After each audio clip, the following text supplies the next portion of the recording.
একদিন আলেকজান্দ্রিয়ার খ্রিস্টান পল্লীতে হইচই পড়ে গেল। কেউ একজন গতরাতে যীশু খ্রিস্টের প্রস্তর নির্মিত প্রতিমূর্তির নাক ভেঙে দিয়েছে। খ্রিস্টানরা ভীষণ উত্তেজিত হয়ে উঠেছে। তারা ধরে নিল যে এটা একমাত্র মুসলমানদেরই কাজ। খ্রিস্টান নেতারা মুসলিম সেনাপতি আমরের কাছে এলো বিচার ও অন্যায়ের কাজে প্রতিশোধ দাবি করতে, এবং আমর সব শুনলেন। শুনে অত্যন্ত দুঃখিত হলেন। ক্ষতিপূরণ স্বরূপ তিনি প্রতিমূর্তিটি সম্পূর্ণ তৈরি করে দিতে চাইলেন। কিন্তু খ্রিস্টান নেতাদের প্রতিশোধ নেবার বাসনা ছিল। তাদের সংকল্প প্রকাশ করে একজন খ্রিস্টান নেতা বলল, যীশু খ্রিস্টকে আমরা আল্লাহর পুত্র মনে করি। তার প্রতিমূর্তির এরূপ অপমান হওয়াতে আমরা অত্যন্ত আঘাত পেয়েছি। অর্থ এর যথেষ্ট ক্ষতিপূরণ নয়। আমরা চাই আপনাদের নবী মুহাম্মদ সাল্লাল্লাহু আলাইহি ওয়াসাল্লামের প্রতিমূর্তি তৈরি করে ঠিক অমনিভাবে অসম্মান করা হোক। এই কথা শুনে বারুদের মতো জ্বলে উঠলেন আমর রাদিয়াল্লাহু আনহু।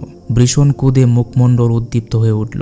কিছুক্ষণ নীরব থেকে নিজেকে সংযত করে নিলেন এবং তিনি খ্রিস্টান বিশপকে লক্ষ্য করে বললেন, আমার অনুরোধ, এ প্রস্তাব ছাড়া অন্য যে কোনো প্রস্তাব করুন, আমি তাতে রাজি আছি। আমাদের যে কোনো একজনের নাক কেটে আমি আপনাদের দিতে প্রস্তুত, যার নাক আপনারা চান। খ্রিস্টান নেতারা সকলেই প্রস্তাবে সম্মত হলো। পরের দিন খ্রিস্টান ও মুসলমান এক বিরাট ময়দানে জমায়েত হলো। মিশরের শাসক সেনাপতি আমর রাদিয়াল্লাহু আনহু সবার সামনে হাজির হয়ে বিশপকে বললেন, যে অপমান আপনাদের, তাতে আমার শাসনের দুর্বলতা প্রকাশ পেয়েছে।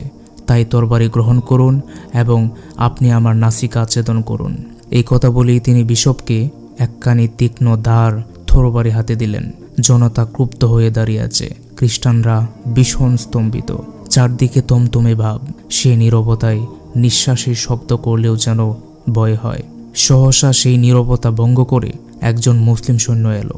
চিৎকার করে বলল, আমিই দোষী, সিপাহী শালার কোনো দোষ নেই। আমি মূর্তির নার্সিক্য কর্তন করেছি, এই তা আমার হাতেই আছে। সৈন্যটি এগিয়ে এসে বিশপের তরবারির নিচে নিজের নাসিকা পেতে দিল। স্তম্ভিত বিশপ, নির্বাক সকলে। বিশপের অন্তরাত্মা রোমাঞ্চিত হয়ে উঠল। তরবারি চুলে ফেলে দিয়ে বিশপ বললেন, ধন্য সেনাপতি, ধন্য এই বীর সৈনিক, আর ধন্য আপনাদের সেই মোহাম্মদ, যার মহান আদর্শে আপনাদের মতো মহৎ, উদার, নির্ভীক ও শক্তিমান ব্যক্তি গড়ে উঠেছে। যীশু খ্রিস্টের প্রতিমূর্তির অসম্মান করার অন্যায় হয়েছে সন্দেহ নেই, কিন্তু তার চাইতে অন্যায় হবে যদি আজ আমি এই সুন্দর ও জীবন্ত দেহের অঙ্গহানি করি। সেই মহান আদর্শ নবীকে আমার সালাম জানাই। প্রিয় দর্শক, ইসলাম হচ্ছে শান্তির ধর্ম। আমরা পৃথিবীর শ্রেষ্ঠ নবীর উম্মত। আল্লাহ তাআলা যেন আমাদেরকে আমাদের রাসূলের আদর্শ ধারণ করার তৌফিক দান করেন। আমিন। আসসালামু আলাইকুম ওয়া রাহমাতুল্লাহি ওয়া বারাকাতুহু।